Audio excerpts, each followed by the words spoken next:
Pathanamthitta പെരുന്നാട്ടിലെ CITU പ്രവർത്തകന്റെ കൊലപാതകത്തിന് പിന്നിൽ CPM പ്രവർത്തകർ. ഒന്നാം പ്രതി നിഖിലേഷ് പെരുന്നാട് CITU പ്രവർത്തകനും നാലാം പ്രതി സുമിത്ത് DYFI പ്രവർത്തകനുമാണ്. DYFI Maduthumoozhi unit committee joint secretary Mithun മധുവും പ്രതിപട്ടികയിൽ ഉൾപ്പെട്ടിട്ടുണ്ട്. FIR ജനം TVക്ക് ലഭിച്ചു. രാഷ്ട്രീയ കൊലപാതകമല്ല എന്ന പോലീസ് ഭാഷ്യത്തിനു പിന്നാലെ വ്യാജ പ്രചരണവുമായി CPM രംഗത്തെത്തി. RSS BJP സംഘമാണ് കൊല ചെയ്തതെന്ന് MV ഗോവിന്ദൻ തിരുവനന്തപുരത്ത് പറഞ്ഞു. BJPക്ക് കൊലപാതകവുമായി ഒരു ബന്ധവുമില്ലെന്ന് ജില്ലാ അധ്യക്ഷൻ VS സൂരജ് വ്യക്തമാക്കി. അവർ കണ്ടെത്തിയ മാർഗമാണ് യഥാർത്ഥത്തിൽ കൊലപാതക രാഷ്ട്രീയം. സംഘടനാ രംഗത്ത് സജീവമായി നിൽക്കുന്ന ചുമട്ടു മേഖലയിലെ ഏറ്റവും പ്രധാനപ്പെട്ട ഒരു പ്രവർത്തകനെയാണ് RSS BJP സംഘം വർഗീയമായിട്ട് കൊലപ്പെടുത്തിയിട്ടുള്ളത്. പെരുന്നാട്ടിൽ ഇന്നലെ രാത്രി ജിതിൻ എന്ന് പറഞ്ഞ ആൾ കൊല്ലപ്പെട്ടതിനെ സംബന്ധിച്ച് ഭാരതീയ ജനതാ പാർട്ടിയുമായിട്ട് യാതൊരുവിധ ബന്ധങ്ങളുമില്ല. സംഭവത്തിൻ്റെ സത്യാവസ്ഥ ഇതാണെന്നിരിക്കെ CPMൻ്റെ ജില്ലാ സെക്രട്ടറി ശ്രീ രാജു അബ്രഹാം ഇത് ഭാരതീയ ജനതാ പാർട്ടിക്ക് ബന്ധമുണ്ട് എന്ന രീതിയിൽ അത് വരുത്തി തീർക്കാൻ വേണ്ടിയിട്ടുള്ള ശ്രമങ്ങളാണ് നടത്തിക്കൊണ്ടിരിക്കുന്നത്. CPMുമായിട്ടും DYFIയുമായിട്ട് ബന്ധപ്പെട്ട ആൾക്കാരാണ് ഇതിൽ പ്രതികളായിട്ടുള്ളത്. ഇത് ഭാരതീയ ജനതാ പാർട്ടിയുടെ മേലിൽ കെട്ടിവെക്കാൻ വേണ്ടിയിട്ടുള്ള നിഗൂഢമായിട്ടുള്ള ശ്രമങ്ങളാണ് ഇപ്പോൾ നടത്തിക്കൊണ്ടിരിക്കുന്നത്. ഈ സംഭവമായിട്ട് ഭാരതീയ ജനതാ പാർട്ടിയുടെ ഒരു പ്രവർത്തകന്മാർക്ക് പോലും ഈ സംഭവമായിട്ട് ബന്ധമില്ല. മിഥുൻ മുരളി ചേരുന്ന വിവരങ്ങളുമായി. മിഥുൻ, ഒരു കൊലപാതകം സംഭവിക്കുന്നു, എന്താണ് സംഭവിച്ചത്, ആരാണ് പിന്നിൽ എന്ന് പോലും മനസ്സിലാക്കുന്നതിന് മുൻപ് ചാടിക്കേറിയ ഒരു പ്രസ്താവന സംസ്ഥാന സെക്രട്ടറിയുടെ ഭാഗത്തു നിന്ന് തന്നെ ഉണ്ടാകുന്നു. ഇതിനെ BJP RSS പ്രവർത്തകരുടെ മേൽ കെട്ടിവെക്കാൻ ശ്രമിക്കുന്നു. പക്ഷെ പിന്നീട് വ്യക്തമാകുന്നു ഈ CITU പ്രവർത്തകന്റെ കൊലപാതകത്തിന് പിന്നിൽ സ്വന്തം പാർട്ടിയിൽ നിന്ന് തന്നെയുള്ള ആളുകൾ ഉണ്ട് എന്ന്. പോലീസ് ഭാഷ്യം എന്താണ്, യഥാർത്ഥത്തിൽ സംഭവിച്ചതും എന്താണ്?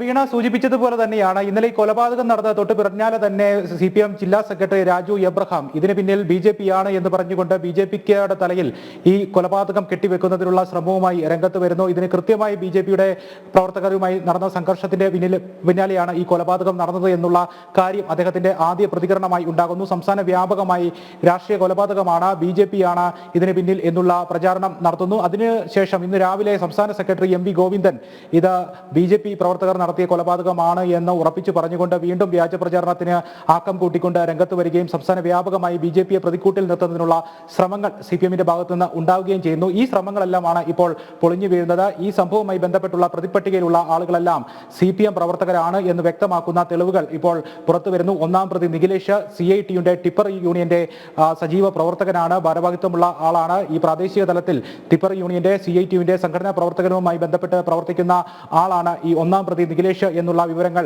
പുറത്തു വരുന്നു. ഒപ്പം നാലാം പ്രതി സുമിത്ത് DYFIയുടെ ഭാരവാഹിത്വമുള്ള വ്യക്തിയാണ്, സജീവ പ്രവർത്തകനാണ്. ഏഴാം പ്രതി മിഥുൻ മധു DYFIയുടെ മടത്തുമൊഴി ഭാഗത്ത് സംഘടനാ ചുമതലയുള്ള വ്യക്തിയാണ്. ഇവരെല്ലാം ഈ പാർട്ടിയുമായി ബന്ധപ്പെട്ട് സജീവ പ്രവർത്തകരായിരുന്നു. CPMന്റെ പോഷക സംഘടനകളുമായി ബന്ധപ്പെട്ട് പ്രാദേശിക രാഷ്ട്രീയത്തിൽ സജീവമായി ഇടപെട്ട് നിലനിന്നിരുന്ന ആളുകളാണ് എന്ന് വ്യക്തമാക്കുന്ന സമൂഹ മാധ്യമ പോസ്റ്റുകളും ഒപ്പം ഇവരുടെ സംഘടനാ പ്രവർത്തന ചിത്രങ്ങളും അടക്കമാണ് ഇപ്പോൾ പുറത്തു വന്നിരിക്കുന്നത്. ഇതോടെയാണ് CPM കഴിഞ്ഞ രാത്രി മുതൽ നടത്തി വന്ന വ്യാജ പ്രചാരണം പുകമറ സൃഷ്ടിക്കുന്നതിനും ഒപ്പം പ്രതിക്കൂട്ടിൽ സാധാരണ ജനങ്ങളുടെ മുന്നിൽ BJPയെ പ്രതിക്കൂട്ടിൽ നിർത്തുന്നതിനുള്ള ശ്രമങ്ങളൊക്കെ പൊളിഞ്ഞു വീഴുകയും ചെയ്യുന്നത്. ഇതുമായി ബന്ധപ്പെട്ട് ആരാണ് പ്രതിപട്ടികയിലുള്ളത്, ആരൊക്കെയാണ് പ്രതികൾ എന്നത് മനസ്സിലാകുന്നത് പോലും മുൻപേ ആയിരുന്നു, വ്യക്തമാകുന്നതിനും പോലും മുൻപേ ആയിരുന്നു CPM ജില്ലാ സെക്രട്ടറി രാജു എബ്രഹാം ഒരു പരാമർശവുമായി രംഗത്ത് വരുന്നതും ഇത് BJPയുടെ മേൽ കെട്ടിവെക്കുന്നതിനുള്ള ശ്രമങ്ങൾ നടത്തുകയും ചെയ്തത്. അതിന് പിന്നാലെ CPM സംസ്ഥാന സെക്രട്ടറിയും ഇതേ വാദകവുമായിട്ട് രംഗത്ത് വരികയും വ്യാജ പ്രചാരണം നടത്തുകയും ഒക്കെ ചെയ്യുന്നു. ഇത് കഴിഞ്ഞ കുറച്ച് നാളുകളായിട്ട് മടത്തുമൊഴി ഭാഗത്ത് യുവാക്കൾ തമ്മിൽ സംഘർഷം നിലനിന്നിരുന്നു. വാക്കുതർക്കങ്ങളും വാഗ്വാദങ്ങളും ഒക്കെ പതിവായിരുന്നു. അതിന്റെ ഭാഗമായിട്ടാണ് ഇന്നലെയും ചേരുതിരിഞ്ഞ് ആക്രമണം ഉണ്ടായത്. രണ്ട് വിഭാഗങ്ങളായി തിരിഞ്ഞുകൊണ്ട് ഈ കൊല്ലപ്പെട്ട ജിതിൻ അടങ്ങുന്ന ഒരു സംഘവും മറ്റ് കുറച്ച് ആളുകളും കൂടി ചേർന്നുകൊണ്ട് സംഘം തിരിഞ്ഞുകൊണ്ട് ആക്രമണം നടത്തുകയായിരുന്നു. ഇതിൽ ജിതിനെ തടഞ്ഞു വെച്ചുകൊണ്ട് ഒരു വിഭാഗം ആളുകൾ മർദ്ദിക്കുകയും പിന്നീട് ആക്രമണം നടത്തുകയുമായിരുന്നു. 3 പേർക്ക്, ജിതിൻ കൂടാതെ 3 പേർ കൂടി സംഘർഷത്തിൽ പരിക്കേറ്റിട്ടുണ്ട്. അനന്തു, വിഷ്ണു, ശരത്ത് എന്നീ 3 ആളുകൾക്ക് കൂടി, യുവാക്കൾക്ക് കൂടി ഇന്നലെ ഉണ്ടായ സംഘർഷത്തിൽ പരിക്കേറ്റ് അവരിപ്പോൾ ചികിത്സയിലാണ്. ഇപ്പോൾ നിലവിൽ 8 പേരാണ് പ്രതിപട്ടികയിൽ ഉള്ളത്. നിഖിലേഷ് ഒന്നാം പ്രതി, രണ്ടാം പ്രതി വിഷ്ണു, മൂന്നാം പ്രതി സരൺ, നാലാം പ്രതി സുമിത്ത്, അഞ്ചാം പ്രതി മനീഷ്, ആറാം പ്രതി ആരോമൾ, ഏഴാം പ്രതി മിഥുൻ, എട്ടാം പ്രതി അഖിൽ. ഇതിൽ 3 ആളുകൾ കൃത്യമായി CPMന്റെ പ്രവർത്തകരാണ്, സജീവ പ്രവർത്തകരായിരുന്നു എന്ന് വ്യക്തമാക്കുന്ന ഒന്നാം പ്രതി നിഖിലേഷ് നേരത്തെ സൂചിപ്പിച്ചതുപോലെ ടിപ്പർ യൂണിയന്റെ ഭാരവാഹിത്വമുള്ള CITUവിന്റെ പ്രവർത്തകൻ, ഒപ്പം നാലാം പ്രതി സുമിത്ത് സുമിത്ത് ഡിവൈഎഫ്ഐയുടെ സജീവ പ്രവർത്തകൻ, ഡിവൈഎഫ്ഐയുടെ പ്രവർത്തനവുമായി ബന്ധപ്പെട്ട് സമൂഹ മാധ്യമങ്ങളിൽ പോസ്റ്റുകളടക്കം ഷെയർ ചെയ്തുകൊണ്ട് സംഘടനാ ചിത്രങ്ങളടക്കം ഷെയർ ചെയ്തിട്ടുണ്ട് എന്ന് വ്യക്തമാക്കുന്ന ചിത്രങ്ങൾ സുമിത്തിൻ്റെതായ ചിത്രങ്ങൾ പുറത്തു വന്നിരിക്കുന്നു.